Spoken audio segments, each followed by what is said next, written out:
tertúlia. Então, meu boa tarde a todos. Hoje é dia 29 de setembro de 2013, é um domingo. O verbete de número 2795, ele tem 5 páginas, 42 logias e 12 máximos. O tema é senso de observação, especialidade mental somatologia. Quem redigiu o verbete é o neoverbetógrafo Matheus Abranches. O Matheus Abranches, ele é técnico em design de edificações, graduando em artes plásticas, na habilitação em pintura e fotografia. Ele é brasileiro, natural de Divinópolis, Minas Gerais, voluntário da Conscienciologia desde 2013, e tem uma informação aqui que eu acho que é válido passar também, que você conheceu a Conscienciologia muito recente, em novembro de 2011, né? E já está aí defendendo o seu verbete. Já estou. O senso de observação é a capacidade prática de a consim homem ou mulher obter captações visuais, auditivas, olfativas, palatáveis, táteis e pensênicas relacionadas a si ou aos outros, tanto separadamente como em blocos, utilizando o mental soma enquanto fonte de investigação e associação de ideias, procurando fazer registros imediatos dos fatos ou parafatos apreendidos. Na pensenologia, o holopensene pessoal mental somático, os lúcido-pensenes, a lúcido-pensenidade, a auto-observação pensênica. Na fatologia, a ativação dos sentidos do corpo físico, a evitação de acidentes, a hiperacuidade, a observação patológica, a potencialização mnemônica, a curiosidade atenta às especialidades da conscienciologia, o olhar minucioso das tertúlias diárias, o senso autoevolutivo, a identificação ampla de trafares, trafores e trafais, as notas mentais, as pesquisas de campo, o acesso a neoverpons a partir da observação, a condição de estar aberto às possibilidades, o percepciograma, a ativação do atributo mental da observação. Na parafatologia, as sensações extrafísicas não identificadas, o parapercepciograma, o engano parapsíquico, a sensibilidade necessária para identificar a ocorrência dos fenômenos e parafenômenos, o frontochakra e a parapercepção impressiva. Na argumentologia, nós destacamos a tipologia, no qual o autor do verbete, no âmbito da consciência, da ciência convencional, ele apresenta 11 exemplos não excludentes de tipos de observação utilizados nas pesquisas de campo. Em caracterologia, o verbetógrafo apresenta 10 exemplos de atitudes habituais otimizadoras do senso de observação. Na remissiologia, nós destacamos análise de ideias, atenção dividida, autopensenização cosmovisiológica, hiperacuidade pancognitiva, olho clínico. A frase enfática: o senso de observação é a capacidade prática passível de abrir caminhos para o autodiscernimento, a autolucidez e a holomemória das consciências quando experienciado cosmoeticamente. Questionologia: você está ciente da importância do senso de observação no autodesenvolvimento evolutivo lúcido? Na escala da avaliação de 1 a 5, em qual nível o mantém ativo? Na bibliografia específica, o verbetógrafo contribui com uma fonte de referência. Agora, a mega-análise elaborada pelo João Paulo. Exame, alerta, análise, noção, atenção, avaliação, captação, investigação, visualização, detalhismo, perspicácia, autovigilância, sensibilidade, hiperacuidade, lúcido-pensenidade. Autodiscernimentologia, parapercepciologia, mental-somatologia, holocogniciologia e cosmovisiologia. Antes de passarmos aqui para as perguntas do teletertuliano, nós queríamos saber de você a razão do título. Por que você pensou em desenvolver esse título? Né? Muito bem. Primeiro, boa tarde aí para todos. Como já foi falado, eu sou bem recente na Conscienciologia, conheci em novembro de 2011, comecei a voluntariar esse ano no IPC Belo Horizonte, e eu conheci a Conscienciologia através do site das tertúlias e comecei a ver as tertúlias cada vez mais de uma por dia, e falei assim, eu quero fazer parte desse grupo. Muito bem-vindo. Obrigado. Fazer parte desse grupo e me coloquei o desafio de mandar o título do verbete, já com a definição, para desenvolver essa questão da escrita e destravar e começar mesmo. E o tema eu escolhi porque é uma coisa que já está comigo assim, há bastante tempo, devido às vidas na arte aí, e é uma característica minha de ser bastante observador. Essa é a escolha. Então, o motivo é de raiz, né? É de raiz. Então, ao verbetógrafo, professor Matheus, Estrangeirismologia, página 7, poderia falar sobre a conditio sine qua non da observação nas vivências fenomênicas e parafenomênicas e a análise dos fatos e parafatos com pelos e señales. Sim. Conditio sine qua non é aquela condição indispensável, porque para você observar, para você ver que você vivenciou um fenômeno ou um parafenômeno, você tem que estar ciente, você tem que ter percebido ou observado esse fenômeno. Então, é uma condição indispensável essa observação, para você vivenciá-los, de fato, né? E a análise dos fatos e parafatos com pelos e señales significa essa expressão nos mínimos detalhes. É aquela condição que você, com o passar do tempo de observação, você vai desenvolvendo e você analisa esses fatos e parafatos de forma bem minuciosa, com o máximo de detalhes e nos mínimos detalhes possíveis. Na estrangeirismologia, no final da terceira linha, por qual motivo elencou a técnica Sight, Smell and Sound nesta sessão? Essa técnica está nessa sessão, primeiro porque ela é mais conhecida no inglês, né? Essa S3. Ele quer uma tradução. A tradução sight é a questão da visão, o sentido da visão, o smell é do cheiro e o som. Então, você está ativando aí os sentidos, conforme a definologia falada no início. Você está usando as captações visuais, olfativas e auditivas, sonoras. Eu coloquei exatamente para frisar. É aplicada em que contexto? Ela é aplicada, pode ser aplicada também, normalmente, nessas empresas que você tem que testar a qualidade, esse tipo de trabalho. Entendi. Você tem que estar atento a cheiro, tem que estar atento a som e a visão. Em fatologia, não caberia o item propriocepção, que é a percepção do seu próprio soma, que sendo inconsciente existe? Você conhece a propriocepção? Propriocepção? Propriocepção. É uma palavra que significa a percepção do seu próprio soma. Ele está perguntando se caberia.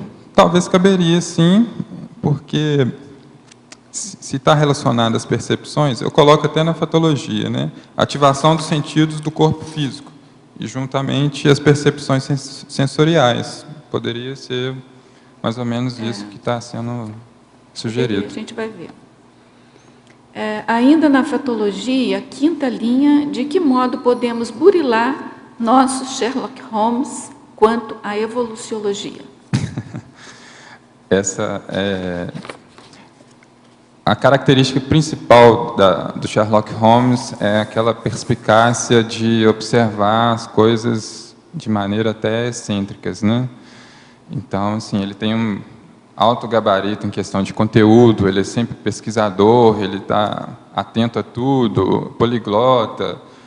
E quanto à evoluciologia, quanto mais você conquista esses gabaritos de conteúdo, informações, o ideal é que você aplique não na investigação de crimes e tudo mais, mas na evolução, né, nas coisas prioritárias, evolutivas.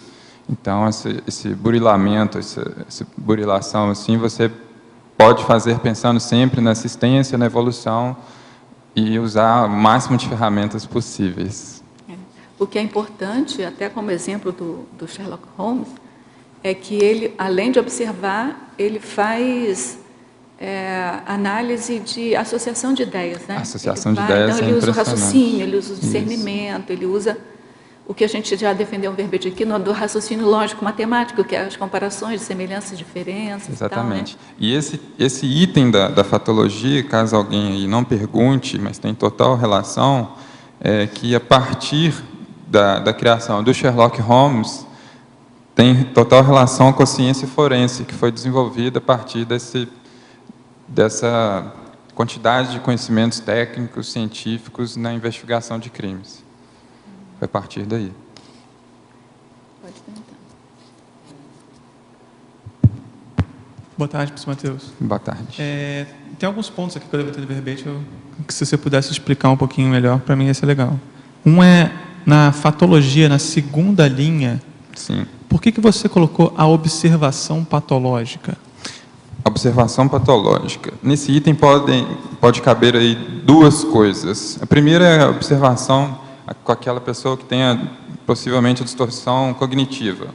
Ela acha que ela tem alguma dificuldade, algum problema nessa observação. Tem casos de patologias que a pessoa ela vê tudo em primeiro plano, ela não tem noção de profundidade. Eu não sei o nome dessa patologia, mas ela veria como se fosse tudo em um plano só.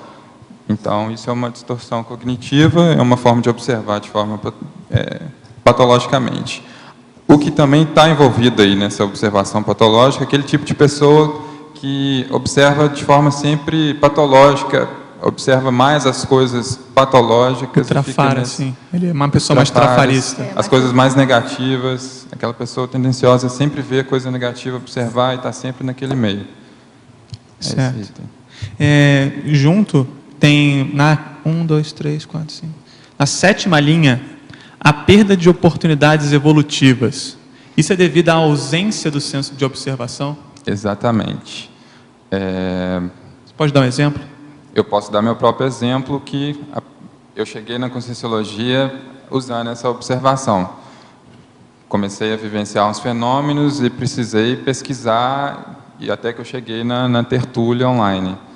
Então, assim, é importantíssimo você estar atento a essas questões de oportunidade. Às vezes também é uma oportunidade evolutiva até você, no seu cotidiano, você perceber que tal convívio com a pessoa pode ser uma oportunidade de assistência. E se você não está atento a isso, você não ativa esse seu senso de observação para fazer assistência, você perde uma oportunidade. É mais nesse sentido. Joia. Um outro ponto que me chamou a atenção na próxima linha, que é a capacidade de levantar hipóteses e deduções, tudo no plural. Uhum. Pode fazer uma comparação com a capacidade de levantar hipótese e dedução, né, no seguinte viés, que eu vejo muitas pessoas que elas pensam que têm o pensamento científico, mas elas levantam apenas uma hipótese para um determinado fenômeno. E geralmente é a pessoa que tem a observação patológica. Então, por exemplo... Só vê um viés, né? Só vê um viés. Aconteceu tal coisa. Foi porque... Então já vem aquela imagem, aquela coisa fantasiosa na cabeça. Só que se você levanta várias hipóteses, aquilo meio que desmistifica o processo. Você pode comentar um pouquinho? É até interessante, a Conscienciologia, as pessoas falam muito, considerando até a questão da retrocognição. Às vezes você tem uma experiência e você acha que, eu vivenciei aquilo ali e é aquilo mesmo, mas eles falam que o ideal é você levantar, ter várias experiências, no mínimo aí 10 experiências, para você possivelmente confirmar ou não aquela hipótese. Ou seja, você está levantando várias e várias hipóteses. A partir daí, você deduz ou não, porque às vezes você levanta uma hipótese que você não chega a lugar nenhum. Mas o interessante é sempre você, a partir daquela hipótese, associar mais ideias e levantar mais hipóteses, independente do fenômeno. Tanto retrocognição, clarividência, às vezes você está vendo, começa a formar uma imagem ali, se você cair na ideia de, não, é aquilo, você pode dar um tiro na água. Então, assim, é sempre importante, em cima da hipótese, levantar mais hipóteses até que você consiga confirmar. Agora, tem o outro lado da questão, viu? Isso aconteceu até comigo, na consciencioterapia, me chamaram a atenção. Você cria tantas hipóteses, que é uma maneira de você tergiversar, entendeu? É a maneira que você tem para não chegar a uma conclusão, para não assumir uma responsabilidade. Então, tem as duas questões. Eu acho que o discernimento, a precaução, o raciocínio autocrítico, né? O autoemperdoamento, enfim, tem algumas questões aí que eu acho que vai fazer essa medida ótima, sabe? De você levantar tantas hipóteses quanto forem possíveis, mas sem você cair na mazela de ficar envolta ciclo, naquela né? quantidade, na criação sucessiva de hipóteses, sem você assumir uma responsabilidade. Por isso, quase que um teoricão, né? Vira um teoricão. Por certo? isso que está junto essa hipótese de deduções. Porque não são só as hipóteses, Não tem só que chegar as a uma hipóteses. conclusão. Você deduz. A conclusão aí é essa dedução. E aí tem a refutação, né? Se você deduziu alguma coisa errada, Levanta mais você uma levanta hipótese. mais hipóteses para você ver. E os fatos vão mostrar se você está fatos bem ou mostram. não, né? Mas eu acho que é por aí mesmo. Mas foi interessante você levantar essa questão, porque também você ficar com uma hipótese só é autofágico, né? É superficial, Não, é raso. autofágico. Você pode sabotar você mesmo. Matheus, Sim. aqui é Marcelo. No detalhismo, sinergimologia, Sim. sinergismo, registro mental e registro escrito.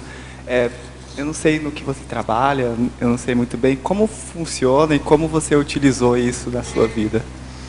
Olha, como eu falei, eu trabalho hoje em dia com desenho 3D e sou da área das artes, as artes plásticas. Então, eu tenho essa tendência de sempre observar tudo e eu fico constantemente fazendo registros mentais.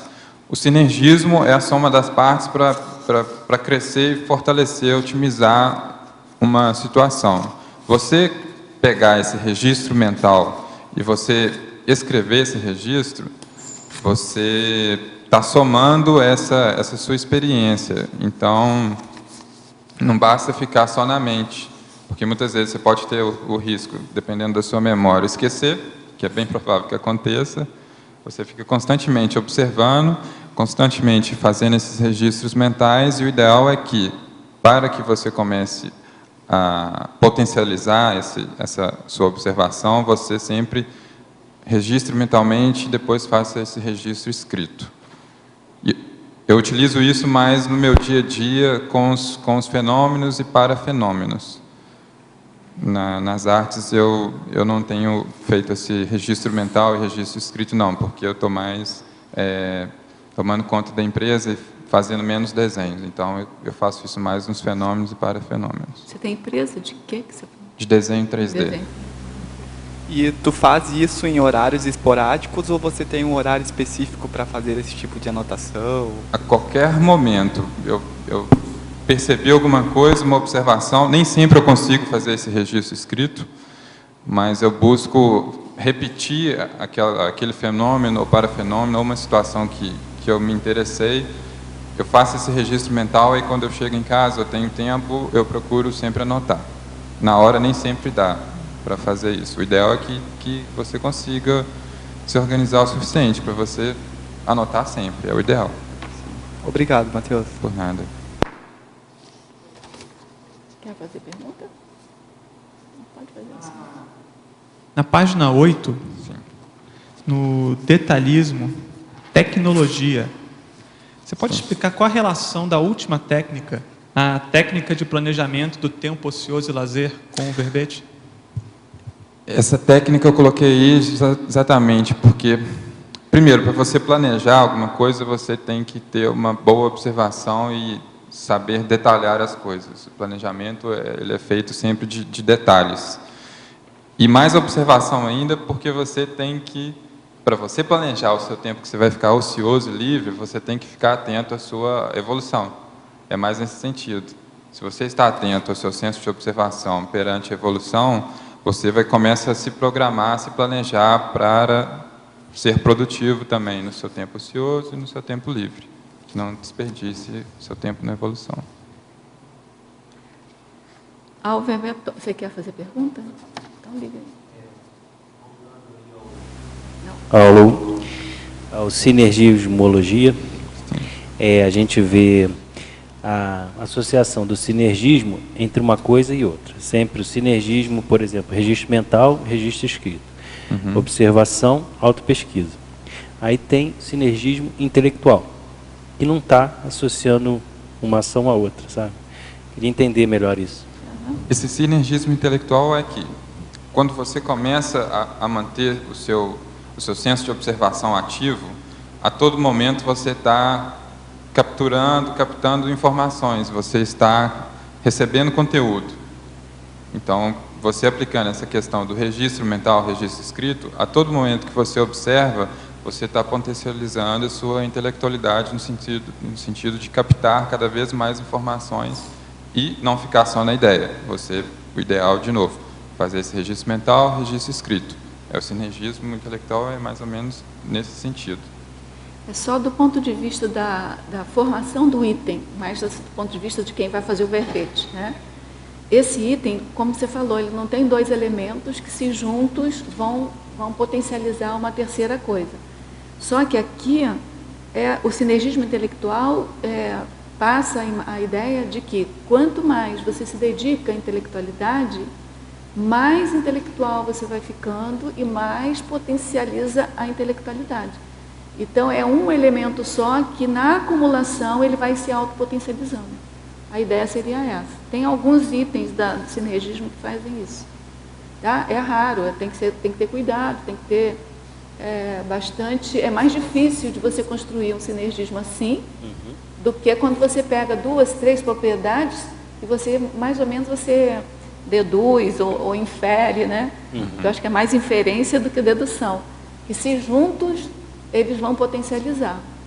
Porque aí, na mesma situação, está o último deles, que é o sinergismo observacional Agora, técnico. Importante, você observou muito bem.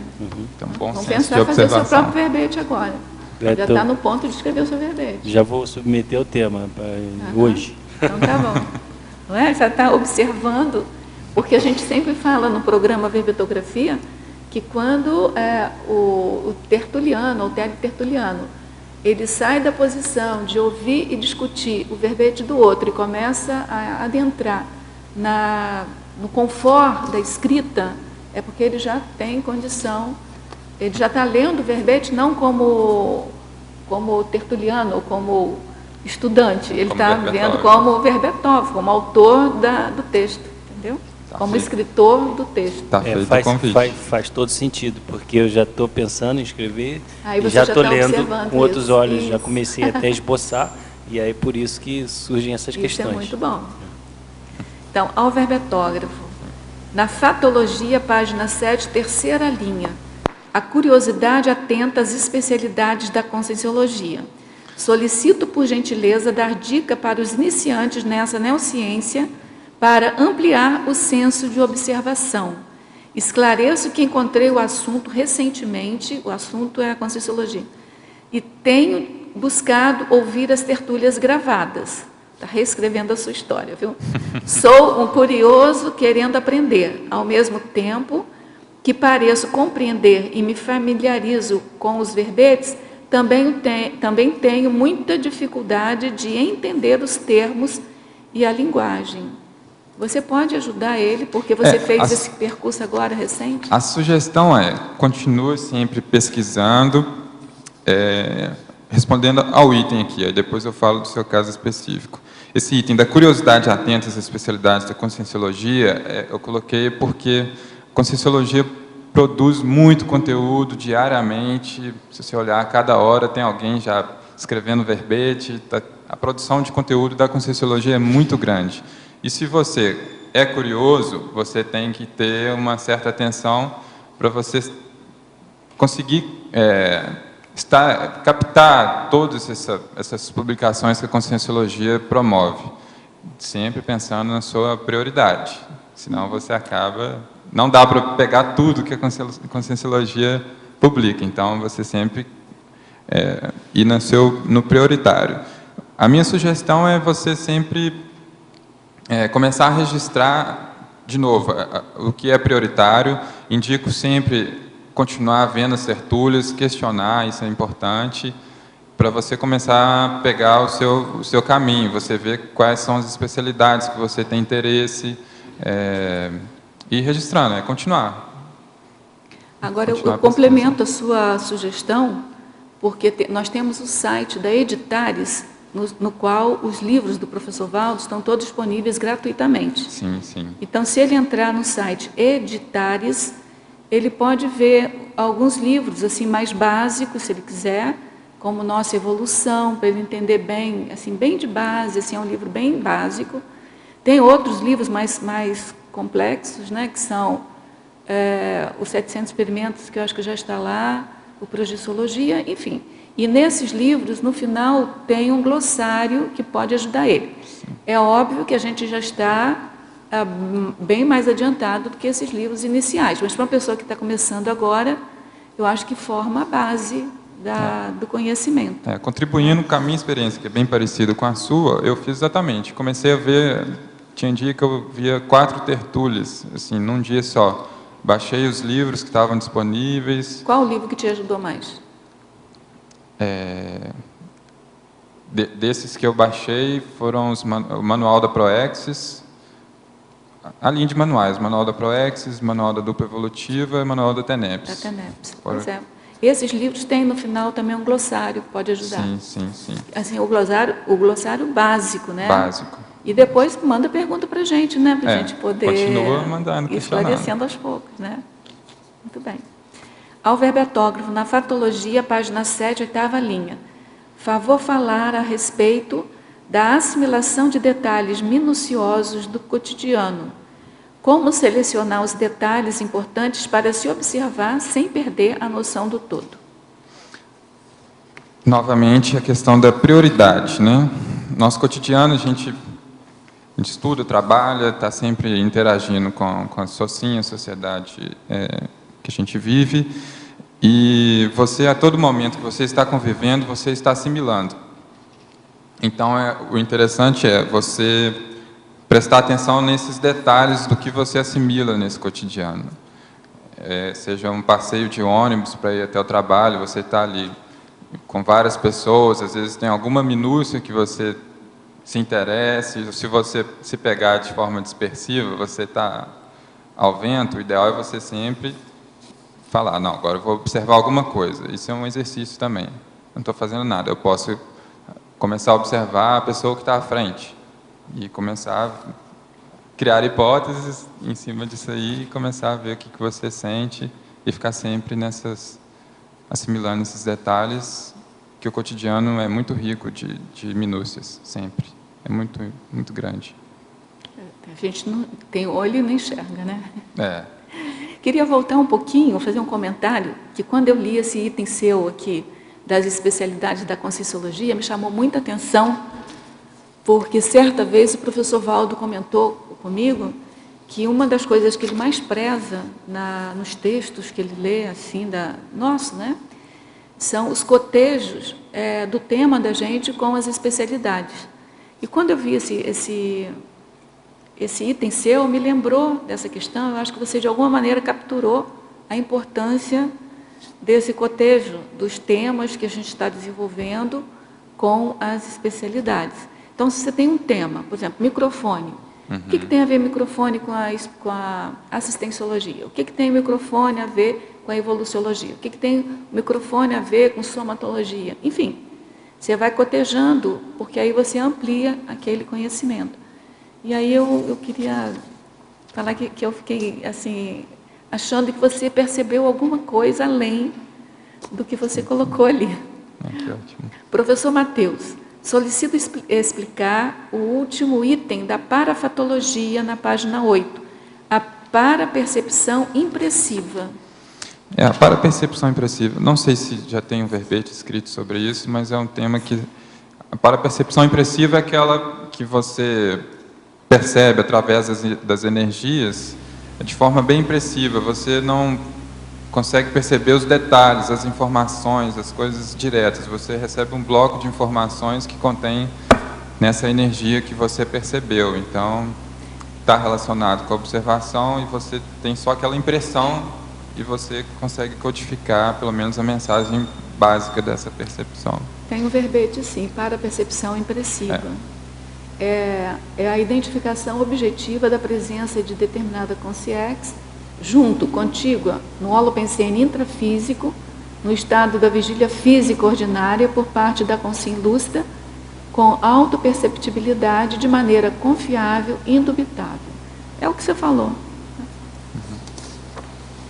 Ao verbetógrafo, na trinomiologia, página 8, penúltima linha, favor explanar sobre o trinômio discernimento, foco, relevância.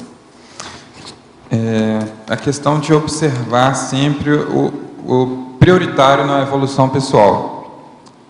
O discernimento, essa sua lucidez, né, perante você e o universo. O foco, que é o prioritário, e a relevância, né, que enfatiza mais ainda o prioritário. Então, sempre observar o prioritário na sua evolução pessoal. Ficar atento a isso. Ao verbetógrafo, por favor, pode expandir a ideia a respeito dos seguintes itens. Trinomiologia, página 8, segunda linha, o trinômio predisposição, intuição, dedução. Você quer que eu fale todos ou falo um de cada vez? Um de cada vez. Então, esse é o primeiro. Trinômio, predisposição, intuição, dedução. Quando você ativa o seu alerta, o seu senso de observação, você já está, de certa forma, predisposto a vivenciar alguma coisa. A partir daí também, você, com essa predisposição, juntamente com isso, você está bem propício a ter várias intuições. Se você está aberto, então você está propício a receber essas intuições. E a partir daí é o que eu coloco bastante aí, a questão da dedução.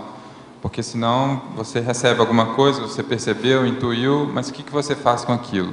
O importante é você sempre fazer essa possível dedução. Por que eu percebi isso? O que essa minha predisposição intuiu? E o que eu faço com isso? É sempre importante você, com essa mensagem ou informação, você fazer uma dedução. Porque o conteúdo é mais importante do que o fenômeno, exatamente, né? A aparência do fenômeno. Em paradoxologia, o paradoxo de ver e não observar. Mas teria mais trinômios? Os outros? São 3 itens, né? Você quer falar mais? Achei que eram 3 da trinomiologia. Não. Então tá. É trinomiologia, paradoxologia e culturologia. Sim. Então, paradoxologia, o paradoxo de ver e não observar. É o que acontece com muita gente. As pessoas estão lá, acordadas, estão vendo as coisas, mas não estão observando o que ela está vendo. Principalmente acontece isso muito quando as pessoas estão vendo televisão e estão pensando em outras coisas, nada a ver. Não, e quando lê, você lê um parágrafo, o que eu li? Não li. Aí volta tudo de novo. Ler de novo. Aí você fala, o que eu estou lendo, né? Acontece isso muito. Observar, estar atento aos detalhes, você registrar, você perceber. Tem mais concentração, né? Ver é usar a sua visão. Isso não quer dizer nada.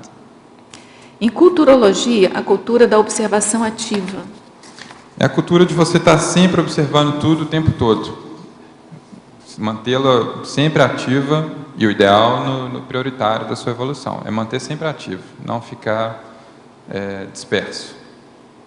Ao verbetógrafo, na página 9, exemplologia, sobre o maxi-senso de observação, o ampliado ao paradigma consciencial, Como desenvolvê-lo quando o parapsiquismo ainda é inexistente ou incipiente?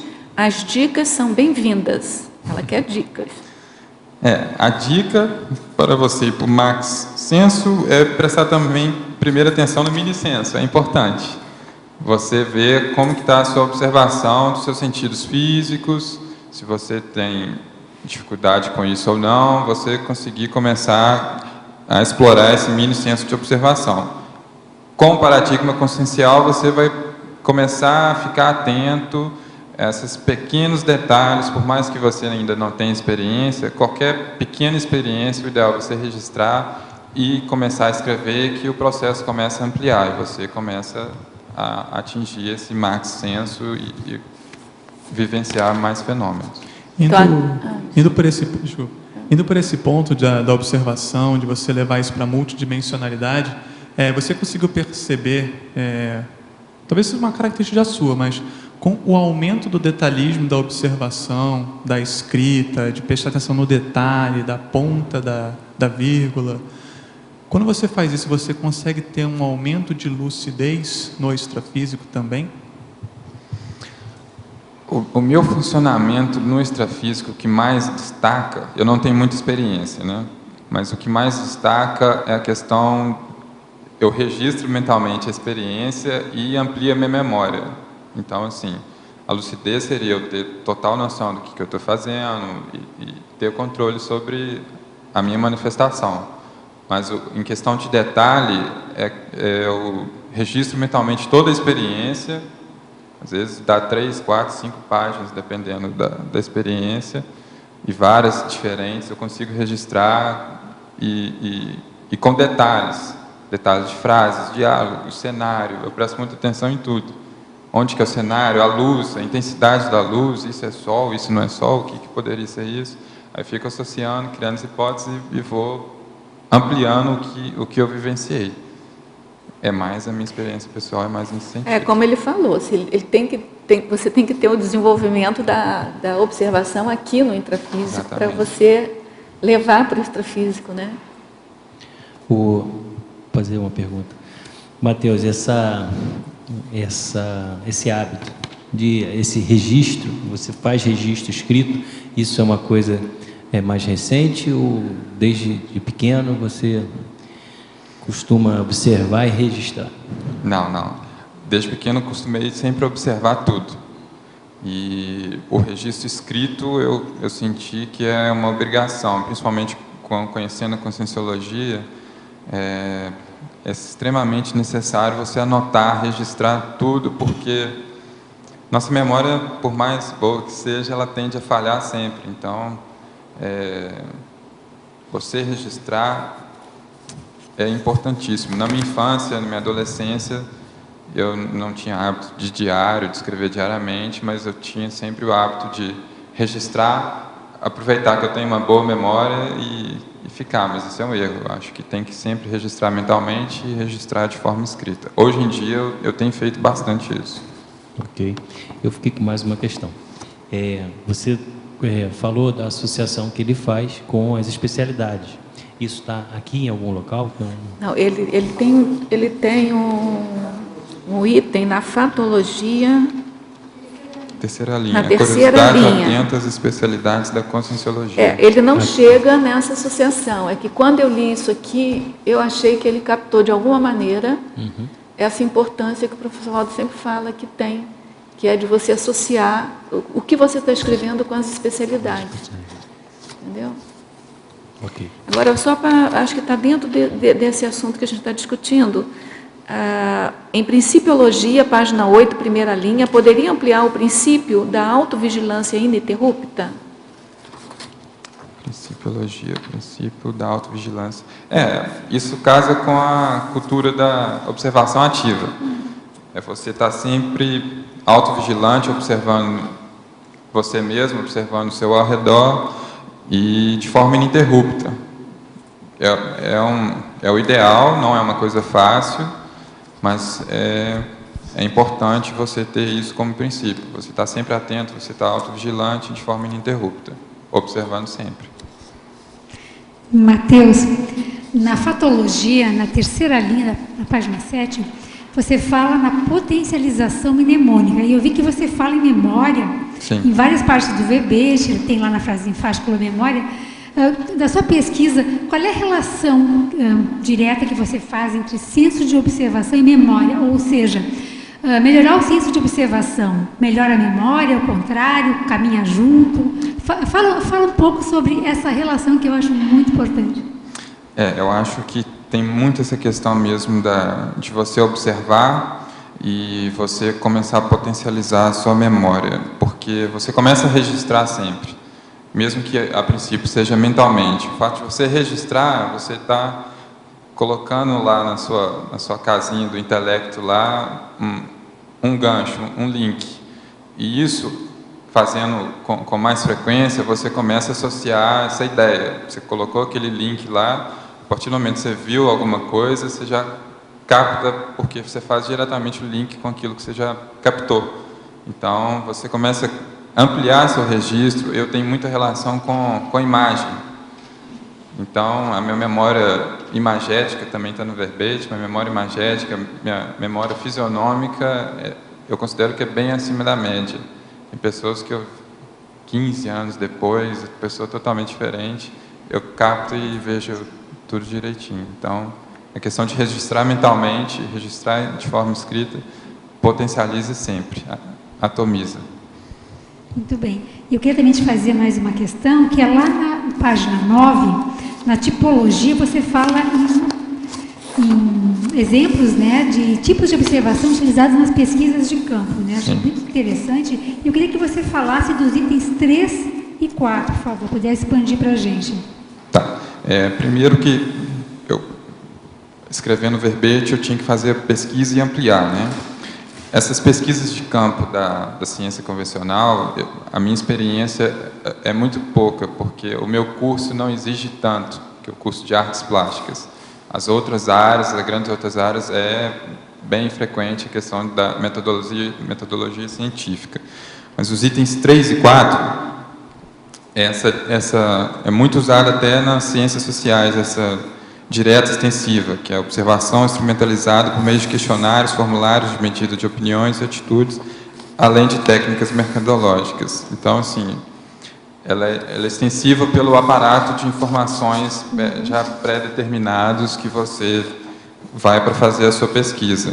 Ela é bem utilizada em vários setores, né? Principalmente o que está aqui de mercado, mas é bem utilizada nesse campo também de ciências sociais.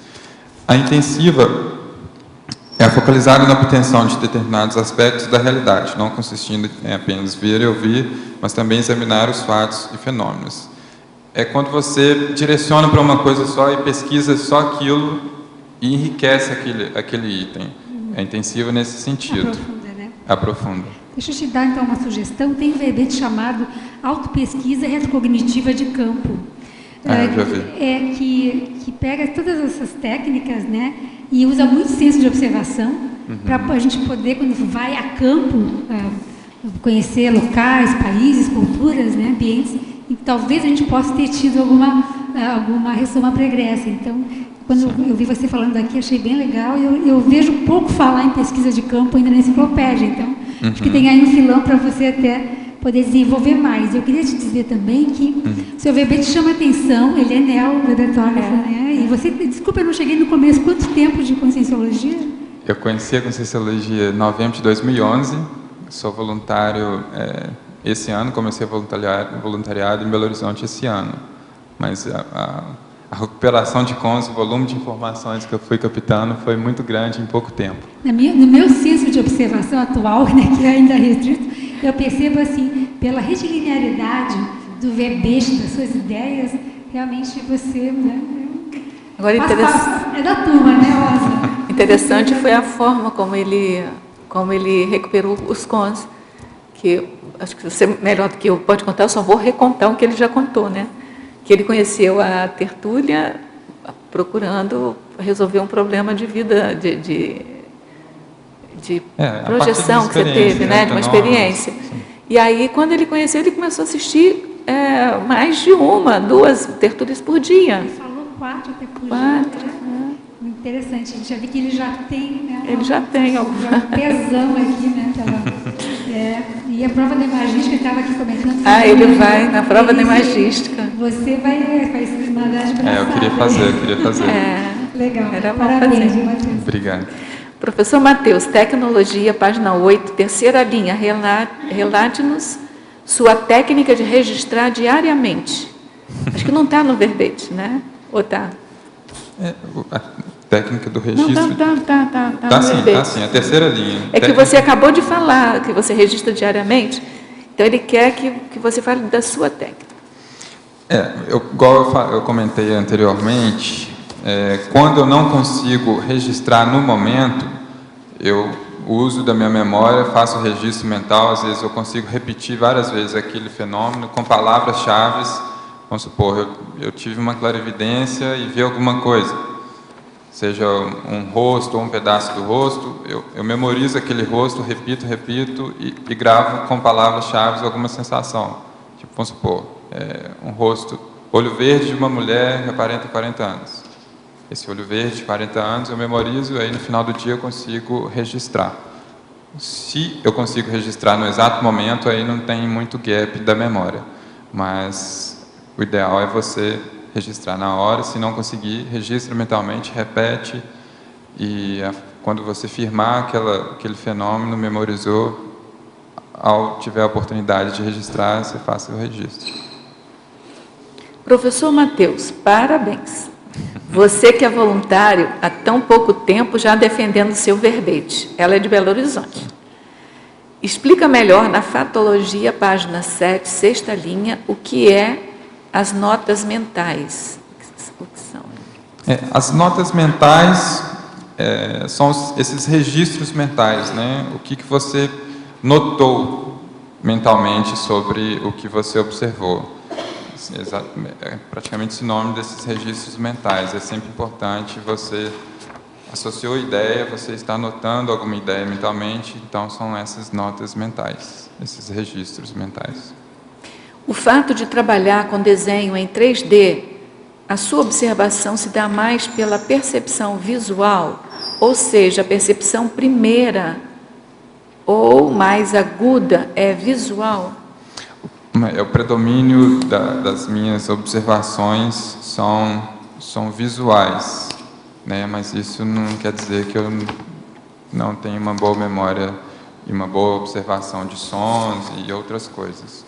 Mas está mais relacionado a esse audiovisual sempre, mas principalmente o frontochakra e imagem visual, provavelmente devido aos tempos aí de observação artística e tudo mais. Professor Matheus, para a Fatologia, página 7, segunda linha, poderia detalhar como elaborar o parapercepciograma? O parapercepciograma é um verbete, né? O ideal é que você faça uma pesquisa sobre esse verbete, que lá tem muitos mais detalhes, e você vai conseguir utilizar essa forma de medir as suas parapercepções, que o parapercepciograma é isso. Com o acúmulo de informações, você começa a mensurar as suas parapercepções. Professor Matheus, o último trinômio da trinomiologia, você pode expandir ele um pouco? É o trinômio pré-análise, análise e pós-análise. A pré-análise é a observação em si, durante. Você está pré-analisando, você está observando, você está pré-analisando. Você ainda não maturou o que você observou. Então, você faz essa pré-análise a partir do momento que você está observando.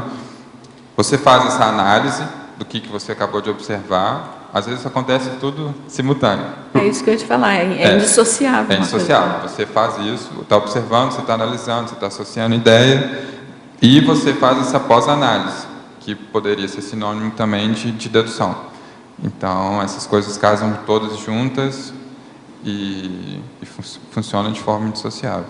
Você está sempre observando, analisando, criando hipóteses. Matheus, Sim. você falou sobre os seus registros.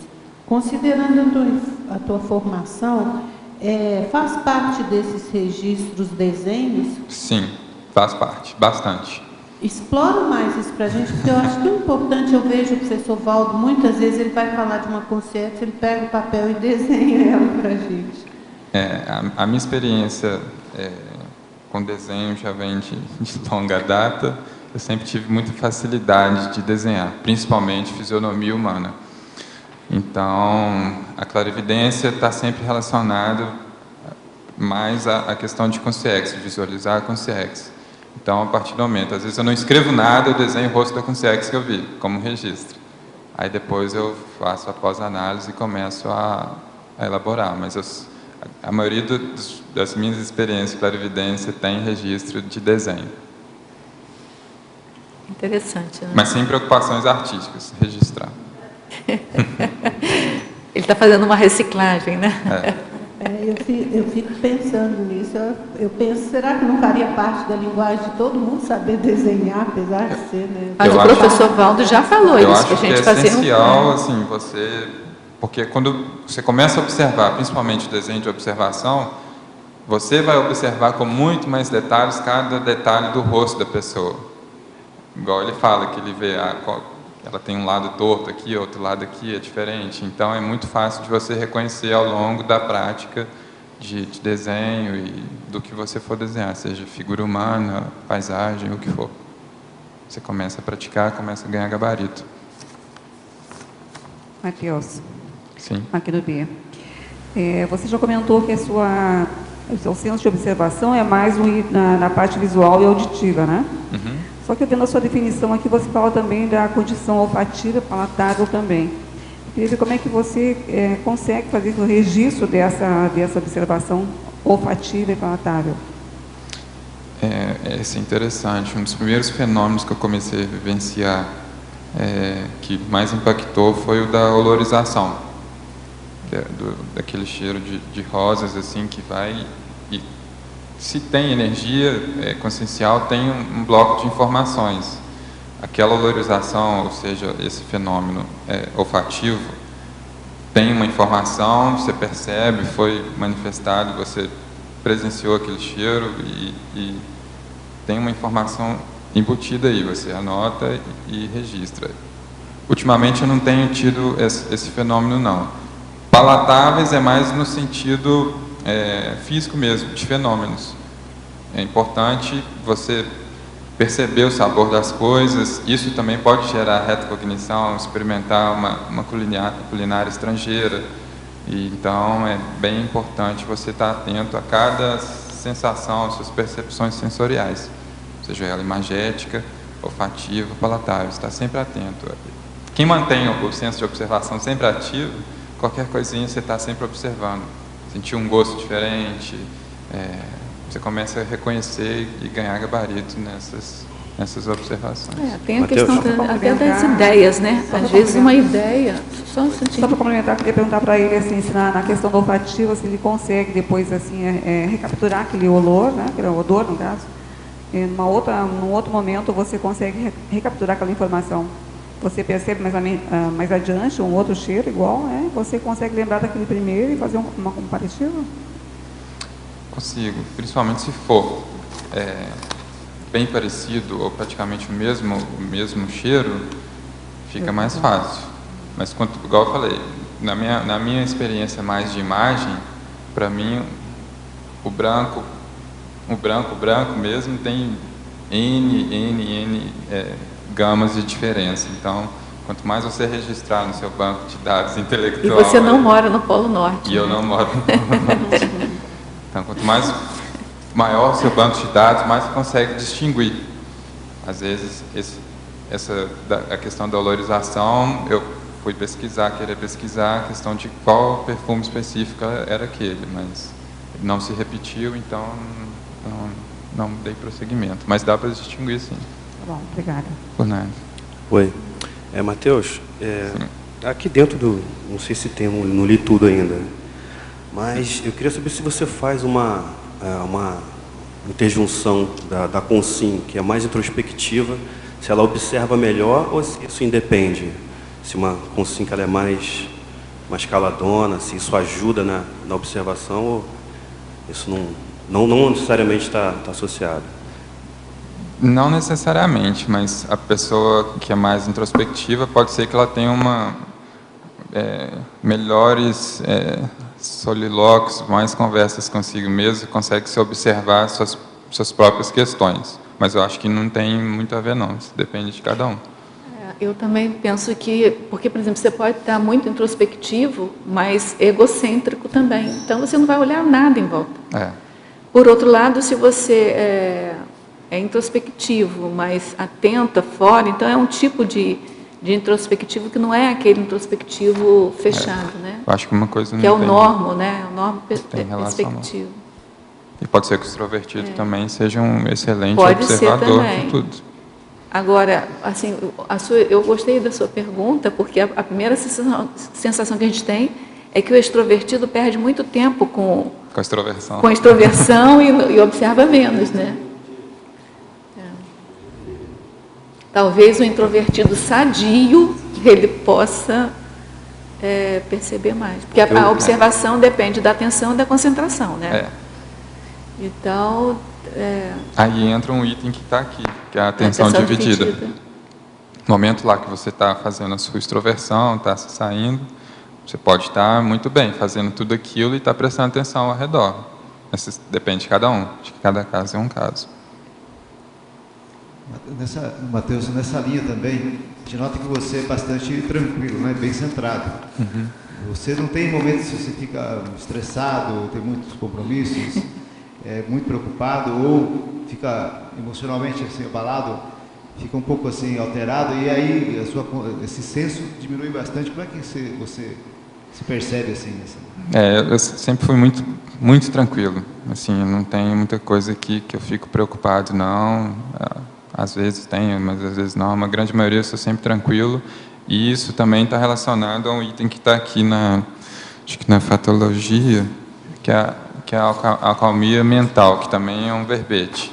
Que eu considero que quanto mais você está observando o tempo todo, mais sensação de não correr um imprevisto ou um risco acontece. Então, assim, o fato de você estar sempre observando, você já começa a precaver algumas coisas, você observa e não conta com tanto risco. E isso, para mim, eu acho que está no meu temperamento também. Então, você lida bem com pressão?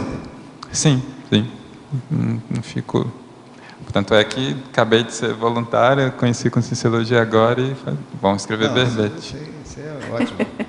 Um exemplo para todo mundo aqui. Porque hoje a gente tem todas as pessoas em geral têm muita pressão. Isso altera muitas pessoas no dia a dia, né, os compromissos, e as crises, as dificuldades que se apresentam aí no dia a dia da vida. Isso tudo altera, né, os nossos sensos de observação. Eu não me altero muito facilmente, não, raramente. Muito bom.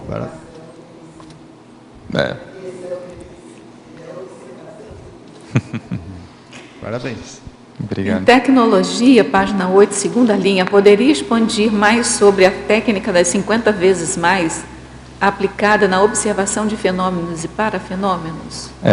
Eu nunca contei essas 50 vezes, não, mas quando eu estou observando alguma coisa, com certeza pode ser que passe dessas 50 vezes mais. Então, assim, é uma técnica que eu acho que já tem verbete, ou não, é uma expressão usada já na enciclopédia. Mas aqui usada mais para escrita, no mais para escrita. Mas vale para todas Você saturar um tema exaustivamente, depois você faz a síntese, você reduz, né? Mas quanto mais você praticar o hábito de observar, tanto fenômeno como parafenômeno, melhor para você, que você está ganhando um gabarito aí de observação bem grande.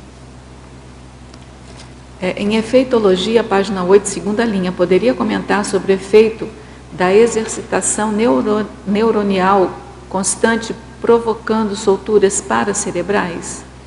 Eu percebo isso, que quanto mais você está ali associando ideias, parece que mais desbloqueios, mais solturas você começa a promover. É mais nessa questão. Quanto mais você observa, mais você começa a analisar, a tendência é você começar a desbloquear e fazer essas solturas, né? É mais nesse sentido, do paracérebro. Gente, em relação a isso aí agora, quanto mais você observa, mais você tem esse senso de observação, tem muito a ver com pesquisa, né? Observação e pesquisa. Mas parece que você assimila muito. Né? Eu tenho muito isso, em cima da questão que o Fernando trouxe, de você não se abalar, e aí você observa muita coisa, você presta atenção em muita coisa, e aquilo você acaba assimilando muito.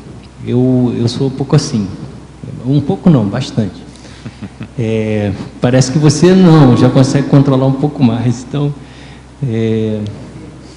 qual é a receita? É verdade. Olha, é temperamento. Se eu estou nessa vida desse jeito, provavelmente eu já batalhei muito aí nas outras. Então, essa tranquilidade.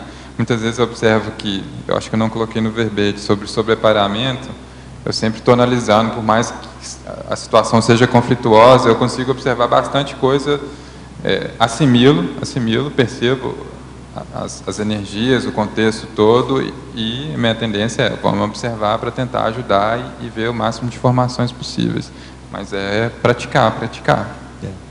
Lembrando sempre na prioridade da sua evolução, ver o que você quer praticar, o que você quer observar. Os fatos orientam as pesquisas, então... Agora, vale perguntar para ele o seguinte, nesses casos assim mais conflituosos, você dá a sua opinião, você atua, sim, ou você fica só, entre aspas, você vai parando de fora? Eu analiso, dependendo da situação, não precisa dar nem opinião, né? Mas eu sempre estou tentando... Você está ajudando as pessoas? Ajudando a pessoa. Então, aí é tranquilo mesmo. Ficando atento. Então, temos que aprender. O cara é bom. Mateus. Você fica alterado de ver a calma. Microfone, o Pilar. Microfone. E como a gente às vezes tem aqui a pré-análise, que ele estava falando, a análise. E interessante porque esse cara me chamou a atenção porque foi fazer o cursinho cobaia com a gente, seriólogo, da serioaxologia. Aí eu bati o olho nele e falei, tá um artista, pilão. Estava bem na aparência, né? Essa coisa de a gente fazer essa observação. Já fazendo um pré-julgamento. Quando eu chego no meu quarto, no Village, quem que está no quarto comigo? O tranquilão, o artista. Né? E aí você começa a conversar e começa a perceber que por trás da aparência tem uma consciência aí muito mais ampla e muito diferente do pré-julgamento que a gente fez. Né? Só para registrar isso aí. Faz parte. Eu saio um pouco desse perfil que é tão falado aí do artista emocional, aquele de sofrimento. É porque você já está saindo da arte, né? Já saí. Já saiu, né? Você só terminou a graduação, pelo que você está falando, você vai terminar agora, para não deixar a coisa pela metade, que, aliás, é um senso de discernimento também, mas já está saindo da arte. Sim. Então, e de forma tranquila. Se você fosse artista mais emocional, você não teria conseguido sair. Sem chance. Mateus? Sim? Você fala aqui na patologia em parapercepciograma. Se você fosse registrar, fazer uma tabela para sistematizar o parapercepciograma, o que você colocaria como prioritário nas colunas? É uma pergunta bem técnica, porque eu ainda não apliquei, não montei meu parapercepciograma. Mas vamos pensar. Eu colocaria, primeiro, o que mais chama atenção, as palavras-chave. Qual o fenômeno? Palavra-chave que chamou atenção. O máximo, eu ampliaria, agora pensando melhor, ampliaria. O máximo de detalhes possíveis que envolvem o fenômeno. Questão de data, porquê, quando, que aí entra no item, no polinômio. Vai ser interessante associar isso com o polinômio, que é o polinômio lógico. Qual, porquê, quem, quando, onde, quanto, como.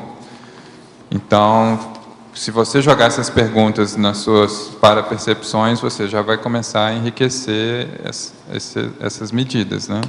Então, eu acho que, como eu não tenho experiência ainda nesse parapercepciograma, eu acho que, tentando responder assim rapidamente essa pergunta, esse polinômio já daria uma base, assim.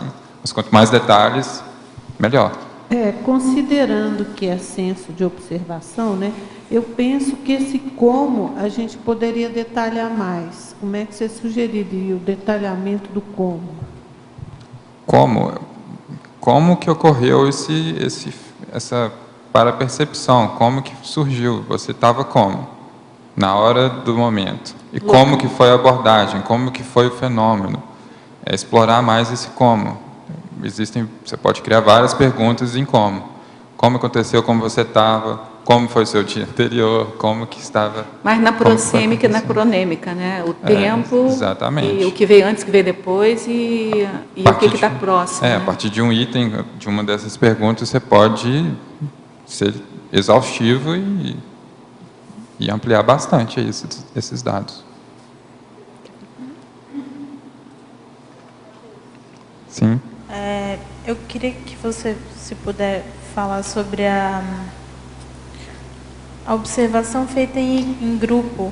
Como que acontece o sinergismo dos fatos observados para que eles se tornem uma cosmovisão? Como que a observação se junta aí? É a inter-relação dos observadores? Qual que é o fator? Entendi. Eu acho que a questão da cosmovisão, acho que cada um teria uma, né? Mas, no geral, principalmente nas dinâmicas aqui, dando exemplo, você tem um fenômeno lá onde todos estão observando em equipe, o grupo está observando o fenômeno, estão todos participando. Se há um debate, cada um vai contribuir para enriquecer o fenômeno, mas cada um teve a sua percepção. Acho que a partir daí pode gerar uma visão maior. Quanto maior o número de pessoas dentro da dinâmica, ou do evento, ou da situação em si tiver, e quanto mais contribuírem, dando suas opiniões, por isso que é importante você sempre perguntar, levantar, comentar suas experiências, porque aí enriquece todo o evento, todo o fenômeno.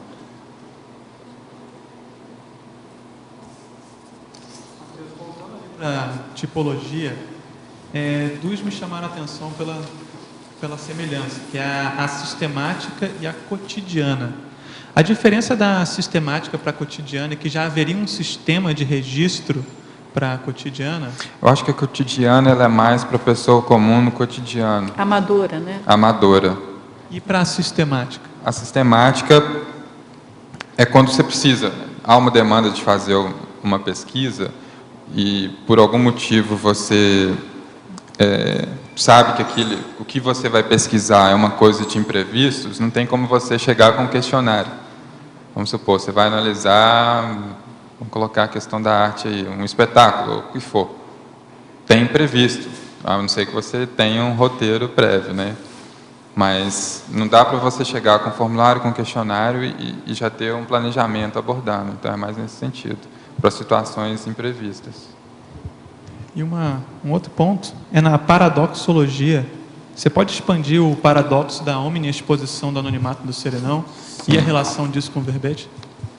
Porque é bem interessante que o serenão, esbanjando tanta energia, tantas coisas, assim, tantos atributos na evolução, a gente não consegue perceber, a gente não consegue observar, né? A gente não tem um senso de observação suficiente para poder, falo por mim, né? Para poder perceber alguma coisa do serenão, por isso que é o anonimato dele. Quando eu começar a perceber, talvez eu possa responder. Aí eu escrevo outro verbete. Há uma certa contenção dele também, para não... É o domínio. Para não humilhar muita gente, né? Mas mesmo assim a gente não tem um senso de observação. E não tem um só, são vários, perto da gente, então. Quando eu resolver isso, eu escrevo outro verbete. Aí você vai... Então tá prometido. Ao verbetógrafo, de que modo se vê com o senso de observação tão desenvolvido? Atribuir isto à sua paragenética, ao curso intermissivo? O que eu colocaria aí tão Deixa eu complementar aqui. Tá, vai.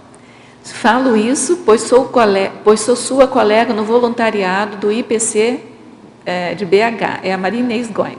Sim.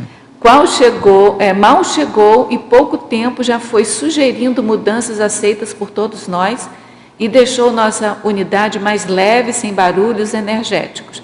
Parabéns pelo verbete. Estamos orgulhosos de você. Obrigado. Mandar um abraço para o pessoal lá.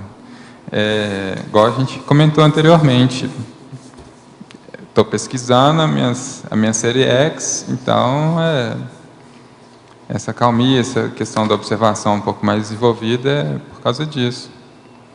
Não tem muito o que falar, não. Então, agora é outra observação do coordenador da Comunicons. Sim. Gostaria de lembrar que o Matheus é voluntário à distância da Comunicons e realmente, na condição de artista, tem um pensamento retilíneo muito acima da média.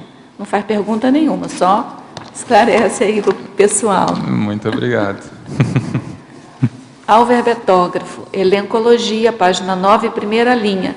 Pode expandir a associação do ser desperto com o senso de observação? Esse aqui também é de Belo Horizonte. Sim. O ser desperto é o desassediado permanente total. Ele tem que ter um senso de observação apurado para a questão da assistência. E as questões de autoconflito também. Então, ele tem que ampliar suas pesquisas para eliminar esses autoconflitos, ficar imperturbável e ser desassediado permanente total. Acho que tem total relação, porque sem a observação de que está sendo assediado ou não tem como você fazer assistência. Então, é mais nesse sentido. Ele precisa da observação para poder perceber que tem uma assistência ali para fazer, tem que ter a observação também para ver se ele está sofrendo alterações com esse assédio ou não. É preciso estar esperto com isso. Eu tenho uma pergunta aqui. No que diz respeito ali ao detalhismo, no item laboratoriologia, eu gostaria de sugerir para o autor 2 outros laboratórios. Um é o da imobilidade física vígil, né, que me parece que é útil aí para você observar sua pensinidade.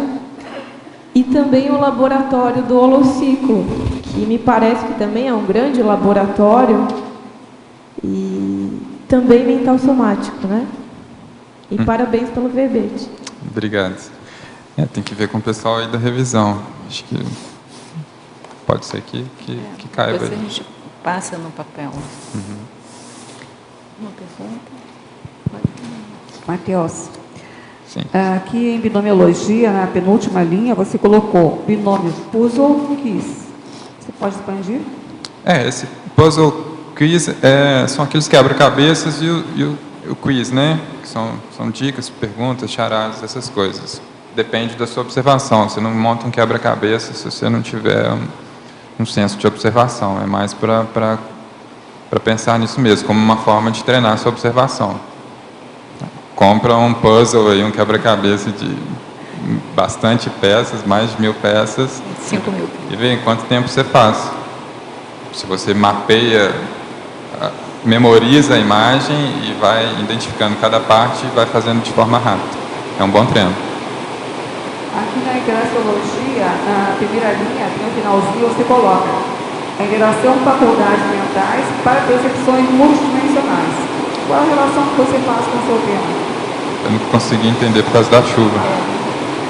A interação, faculdades mentais. Qual é a relação? Multidimensionais. Sim, o último item da interaciologia. Isso. Você pode correlacionar com o seu tema? Eu coloquei aí como faculdades mentais essa questão de você observar e associar essas ideias, né?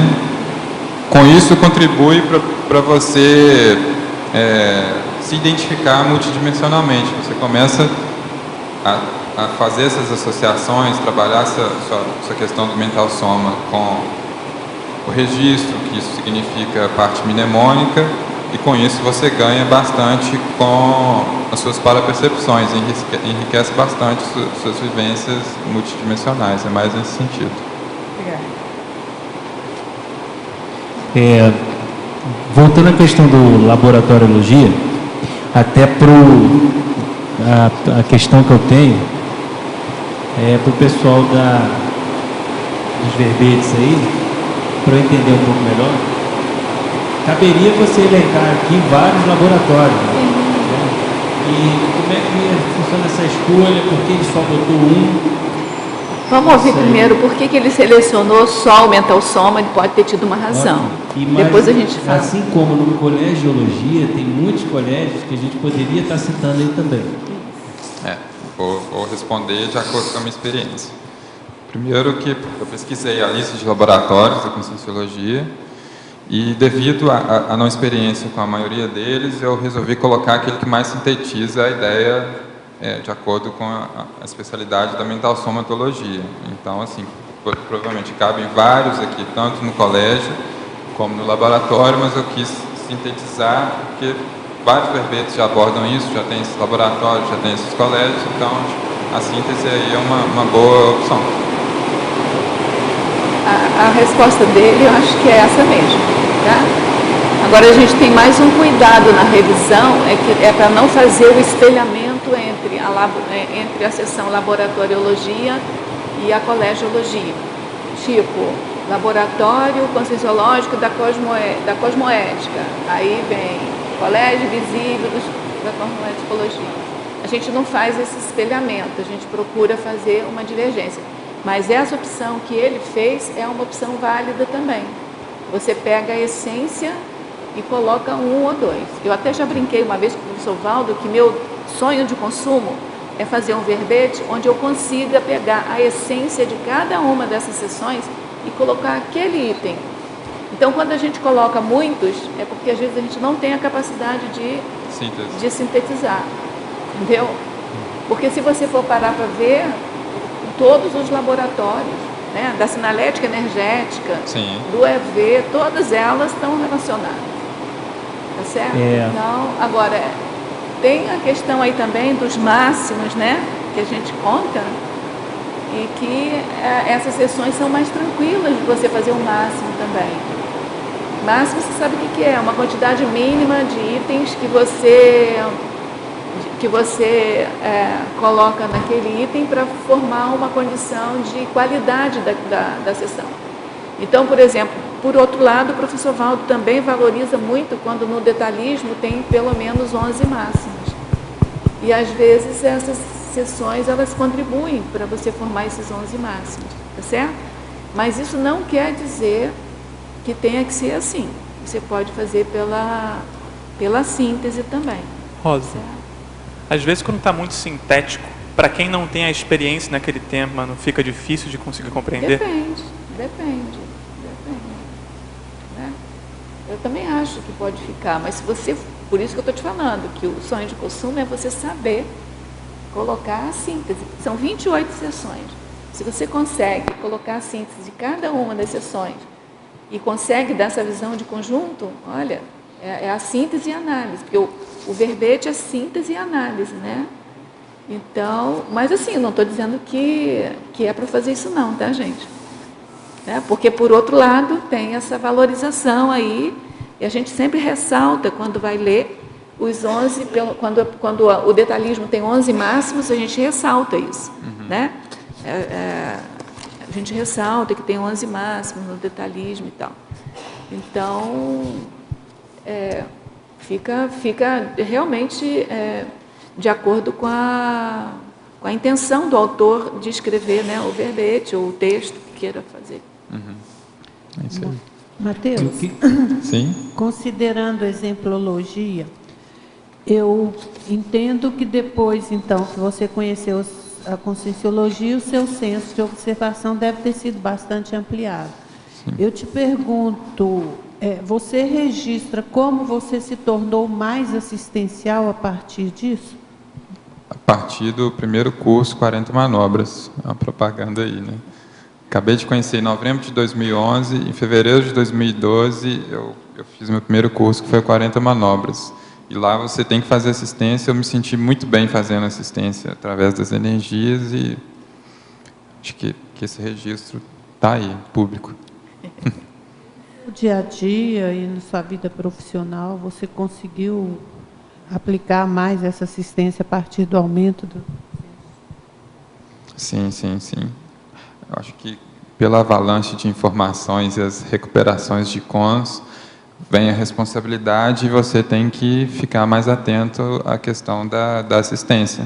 A gente convive 24 horas com consciências, então criar cada vez mais gabarito para você fazer assistência no momento que você estiver.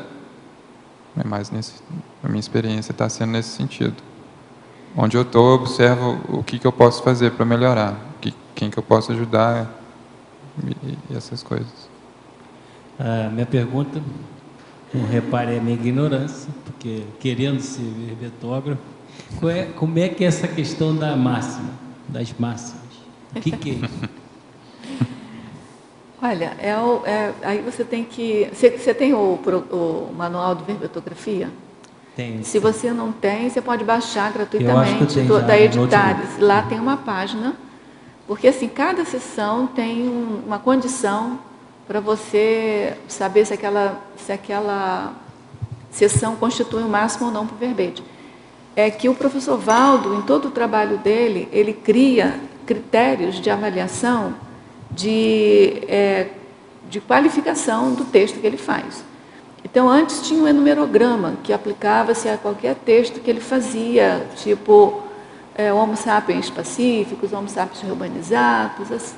Quando ele começou a fazer o verbete, com essa fórmula formal, ele criou um outro critério, vamos chamar, um outro metro, né, para medir a qualidade do verbete. E esse metro, ele é quantitativo. Por quê? Porque você supõe que já tem a qualidade ali íncita no que você está escrevendo. Então, se você conta as coisas, você está avaliando a qualidade também, né? Através da quantidade, quantidade de bons, né? E aí ele criou a quantidade de logias, que você lê as logias, esses subtítulos em negrito aqui, e você também tem a quantidade de máximos, que é assim, ó, dentro do detalhismo, com exceção da interdisciplinologia, cada seção que tiver 7 ou mais itens, ele constitui um máximo. A interdisciplinologia tem que ter 10 para ser um máximo. E aí cada sessão tem um critério. E aí a gente convida todos para lerem lá o manual, né, da verbetografia, que logo no início tem lá os critérios, e também aqueles que estão interessados a fazer o programa verbetografia. A gente tem um programa verbetografia em EAD, então as pessoas que moram à distância podem fazer, né, o programa, ajuda muito. O nosso amigo não fez o verbetografia, mas a gente teve a oportunidade, né, de trocar nas revisões, e a gente passou algumas dicas também, mas eu acho que facilita muito, tá? Quem faz o programa ou quem pega o manual para ter uma noção, facilita. Então, acima de 7 itens já Não, aí depende da sessão. Por exemplo, na sinonimologia e antonimologia tem que ter 10. Então, é por isso que eu estou te falando, a gente não vai falar todas as condições aqui. O melhor é você pegar a tabela para você olhar sessão por sessão, quantos, por exemplo, na remissiologia também tem que ter 10 ou mais, tá certo? Então, o melhor é você pegar essa tabela, está gratuito lá, baixa gratuitamente o manual no site da Editares e você dá uma olhada, tá bom? Rosa, só dando minha opinião nesse sentido também, eu vejo que além de conjugar qualidade com quantidade, ele nos ajuda a balancear a prioridade com a exaustividade. Você tenta expandir ao máximo a ideia, mas às vezes você também não pode ser prolixo. Então você tem que ver o que realmente é prioritário naquela ideia, né? Dentro disso que você falou, a gente tem esse cuidado também, né? A Neida, então, ela fica mais atenta com isso. Que é assim, olha, a gente trabalha muito também, a Eliana, a Neida, lá no programa Verbetografia, que é o paradoxo de quando o mais se torna menos. Porque se você pegar um verbete, porque para você fazer o máximo tem que ter 7 ou mais itens, e aí você coloca 20, 30 itens em cada sessão, aquilo, o verbete fica, a palavra certa é intragável, você não consegue ler aquele verbete, tá certo? Então, assim, tem esse bom senso, né, de também não passar muito dos 7 itens, quando é 7, né? Por exemplo, a sinonimologia e antonimologia, você não pode passar de 10, entendeu? Então, tem umas regras, o verbete é todo feito com regras de confort, né? E é um outro paradoxo, que você tem a maior liberdade, você consegue colocar a sua personalidade ali dentro de uma fórmula formal, onde tem vários tem que, né? Tem que isso, tem que aquilo, e mesmo com tanta regra, você consegue colocar o que você tem para colocar, da maneira como você se expressa ali. É bem interessante. E é muito legal que é um desafio também, assim. Você expande a ideia ao máximo, aí depois você vai ver em que sessão essa ideia cabe melhor, né? Então, esse jogo é muito agradável, né? É um desafio. Mateus, aqui na página 7, em parafatologia, você fala sobre a terceira linha, a sensibilidade necessária para identificar a ocorrência de fenômenos e parafenômenos. E na fatologia, na segunda linha, é evitação de acidentes. Quer dizer, na parafatologia, a gente tem essa capacidade de evitar o acidente com a observação mais multidimensional, né? Depois que acontece o acidente, as pessoas descobrem que teve várias informações, né, nesse contexto. Como que você vê essa situação aí? Essa questão da evitação de acidente, ela é bem interessante, porque nosso cotidiano aí é cheio das artimanhas, cheio das coisas perigosas, principalmente em cidade grande. Então, se você está atento às suas sinaléticas, às energias, às informações que você está recebendo daquele lugar que você está indo, ou o lugar que você já está, sim, você pode, a partir daí da confirmação da sua sinalética que está alguma coisa errada, sai fora, vamos resolver, vamos evitar esse possível acidente.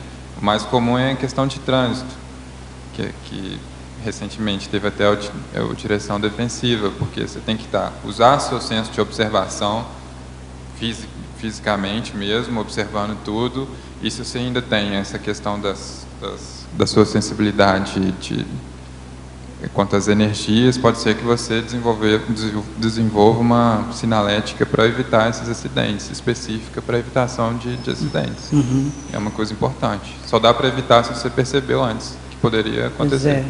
Só que quando você percebe antes, você consegue evitar o acidente, né? Você nunca sabe se realmente iria acontecer aquele acidente ou não. Você recebe o sinal que alguma coisa está errada. Você percebe que alguma coisa está errada, né? Que você tem que agir. A evitação do acidente não necessariamente vai ser eficaz. Se você der valor e assumir seu parapsiquismo, suas percepções, provavelmente você vai sair dessa condição. Sim. Então, o ideal é... Vale o princípio da precaução, né? Na dúvida, faz alguma coisa. Receber o sinal negativo. Tem aqui também, resolve. Na fatologia, também na última linha, ativação do atributo mental da observação. Como que é para você essa ativação desse atributo mental? Casa com a cultura da observação ativa e de forma ininterrupta também.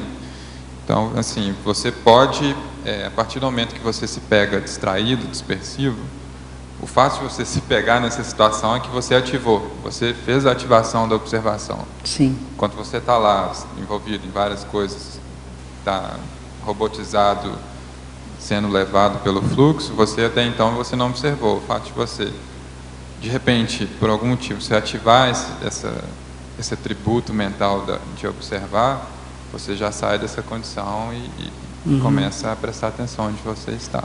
Sim. Mas é possível você ligar essa chave essa chave, é treino. O ideal é você fazer de forma ininterrupta. Dentro de uma condição parapsíquica, né? Você tem que ter um certo nível parapsíquico para você poder ter esse atributo aqui, né? Quanto mais prática, energética, mais você vai desenvolvendo isso.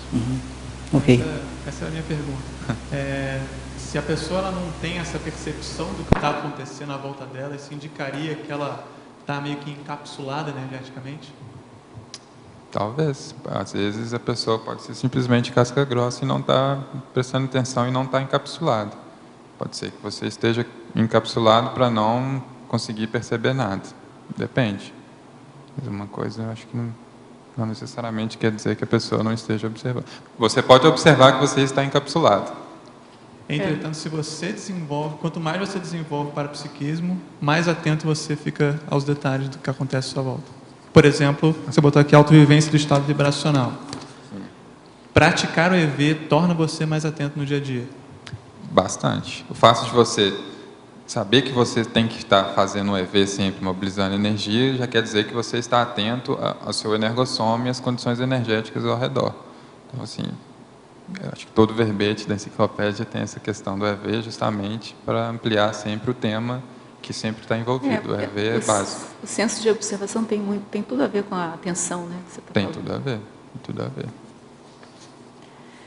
Ao neoverbetógrafo, poderia explanar e trazer a experiência pessoal em relação a todos os itens da enumerologia, página 8?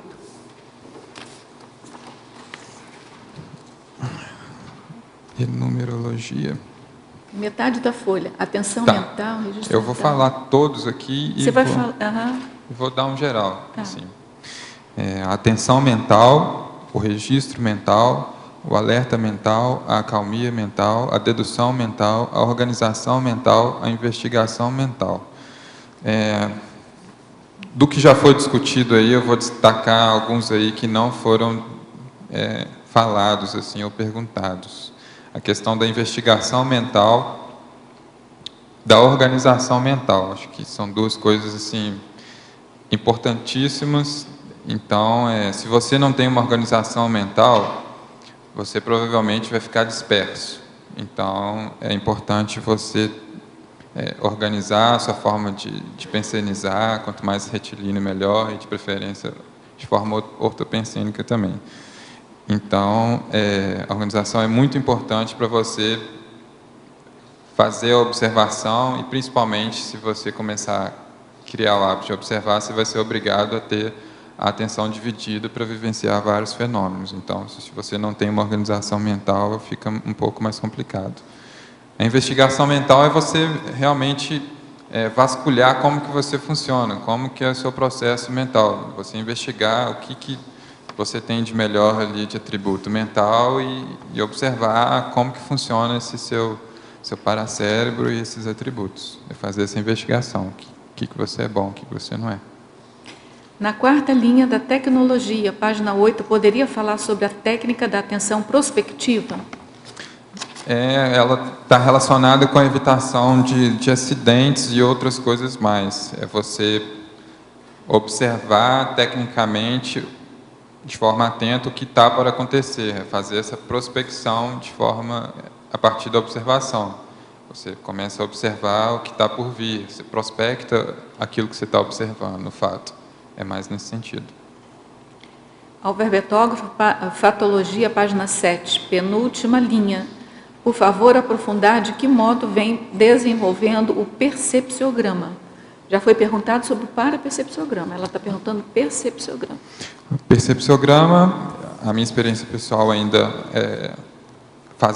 registrando tudo e colocando como técnica de medição, de grama, de percepciograma, ainda não estou fazendo, mas é importante. Ela é a mesma ideia do parapercepciograma, você fazer um estudo aprofundado, com o máximo de informações possíveis, para você começar a medir o tanto, aqui no caso, as suas percepções. Então, a minha experiência pessoal, com essa técnica em específico, para medição, eu não tenho, simplesmente eu registro as coisas que eu percebo. Ainda não estou organizando para para chegar numa conclusão assim, com os dados. Eu acho que eu entendi que você falou que já sistematizou a sua sinalética. Sim, sim. Você não usou o percepciograma ou parapercepciograma. Como é que você fez? Eu usei a maioria delas, a memória e o registro mental. Algumas, a grande maioria, no início, eu registrava em desenhos, eu fazia o desenho, dependendo do corpo, da parte do corpo. Colocava ali o que estava acontecendo antes, durante, depois. Aí eu comecei a ter confiança naquelas que eu comecei já a identificar de início. Então, a cada nova que surge, eu procuro sempre anotar para ver se vai ter recorrência. Mas não são as mesmas variáveis. Assim, você não pode dizer que é um parapercepciograma. Eu não digo. Porque não tem as mesmas variáveis. Você relata o que você está percebendo. Exatamente. Professor Matheus, pode fazer um cotejo na página 8, em tecnologia, a técnica de visualizar o campo energético e a percepção deste?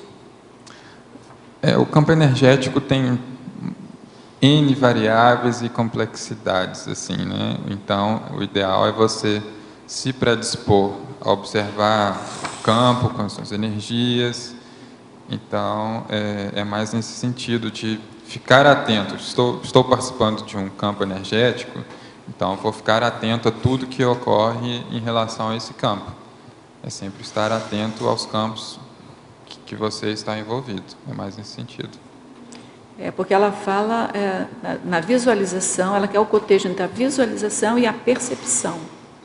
Assim, a visualização, de certa forma, é a percepção, né? Se você está vendo, você está percebendo visualmente, seja com o olho físico, se é campo energético, é com os seus para-olhos aí, né?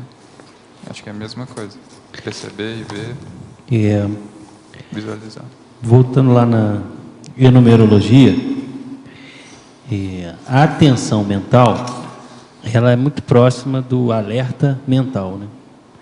Você faz uma diferença dos dois? Né? Eu faço uma diferença. A atenção mental é você estar atento às suas faculdades mentais. O alerta mental é você já predispor ou ativar alguma coisa em questão de alerta mesmo, como se fosse uma sinalética.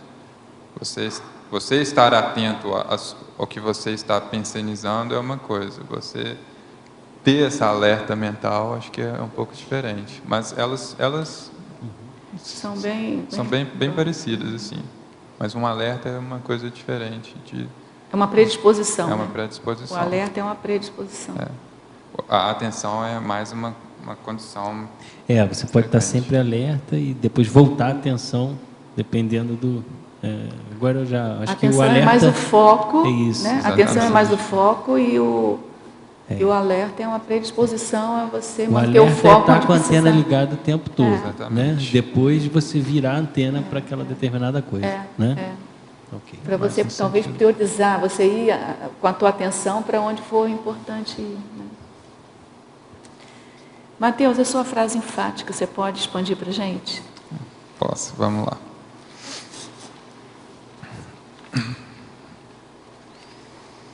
Eu vou ler e vou comentar. O senso de observação é a capacidade prática passível de abrir caminhos para o autodiscernimento, a autolucidez e a holomemória das consciências, quando experienciado cosmoeticamente.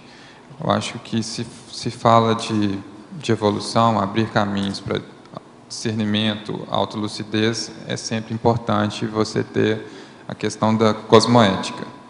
Você pode treinar a sua observação para coisas não cosmoéticas, então não é relacionado à evolução. E quanto mais você tem essa questão de observar, é possível que você abra caminhos para oportunidades evolutivas, como o autodiscernimento, autodiscernir você e as coisas que estão ao seu redor. Você começa a ficar muito mais lúcido de si mesmo em relação ao universo, e a questão da mnemônica, né, a holomemória. Você vai investigando, vai vasculhando tudo, vai registrando, e você fica mais perto de acessar essa sua holomemória, ou holomemória de outros. Acho que resume bastante o verbete todo. Alguma pergunta? Não. Na página 10, você tem caracteristicologia. São 10 exemplos de atitudes habituais otimizadoras do senso de observação.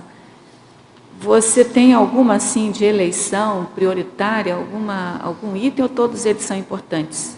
Todos eles são... Você podia dar uma passada, então? Tá. Todos eles são importantíssimos, assim, para você otimizar seu senso de observação.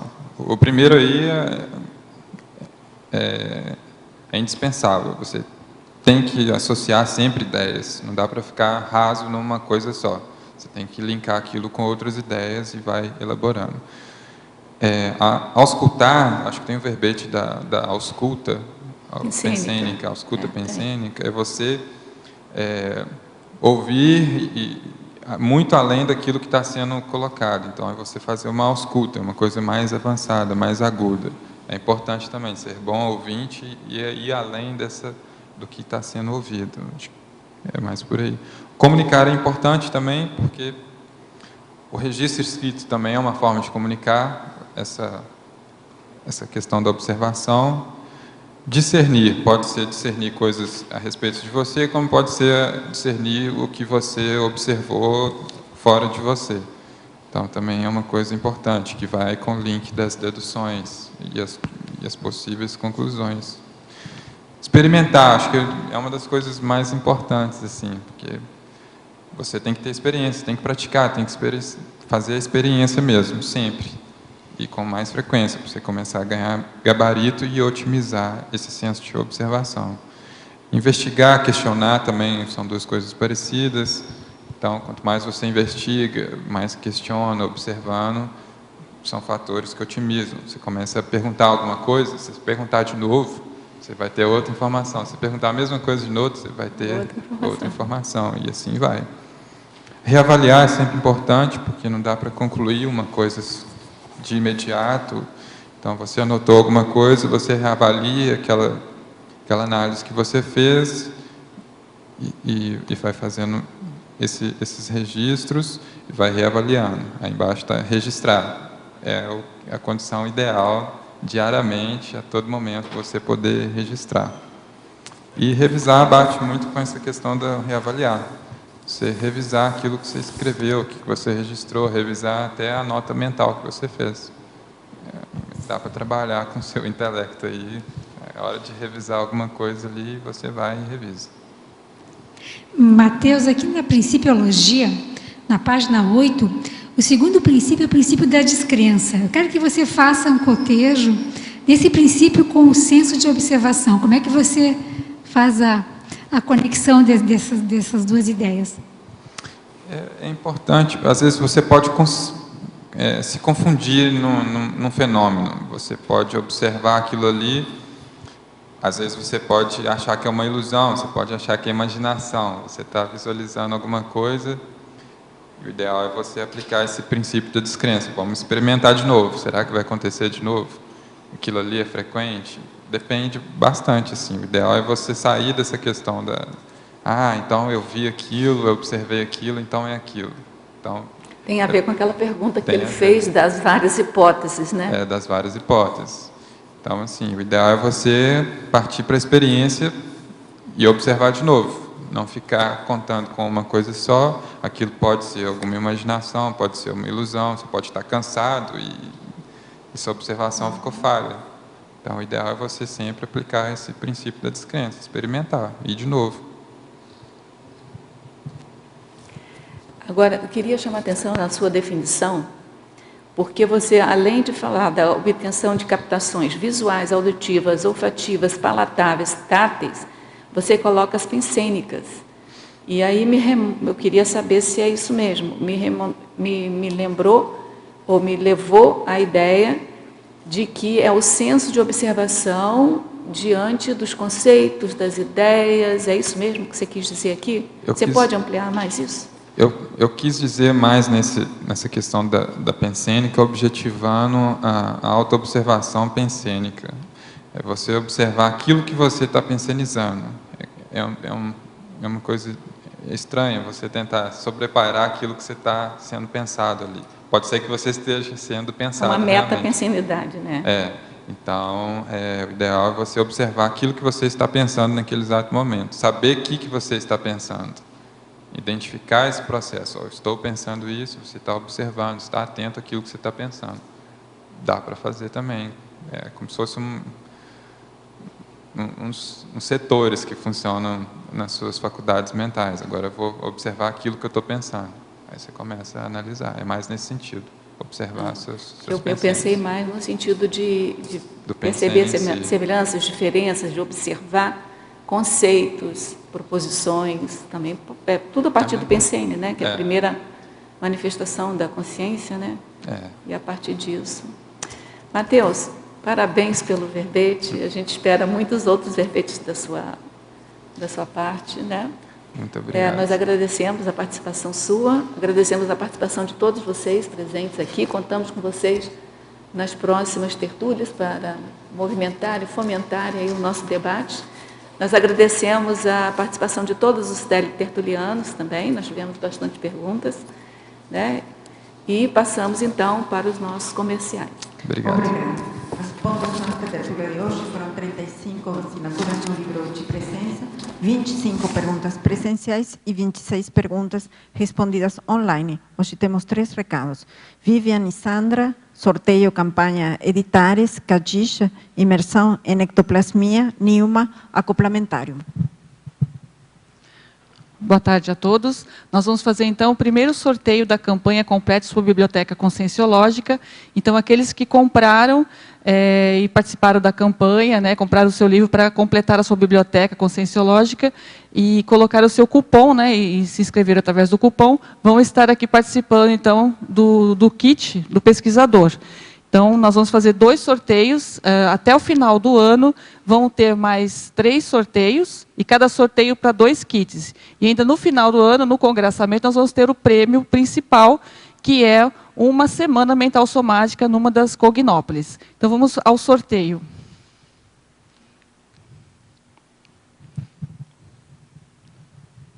Quem ganhou, então, o primeiro kit do pesquisador é a Silvia Maria Belo. O número do cupom é CBC 25168. Parabéns para a Silvia. Eu não sei se ela é daqui, a gente vai depois verificar se ela é daqui de Foz ou não. De Caxias? Então tá, parabéns, Silvia. O segundo ganhador, Priscila Biela, nossa amiga Priscila Biela. Então, ela com o cupom CBC 15941. Então, a Priscila, parabéns, ganhou o segundo kit.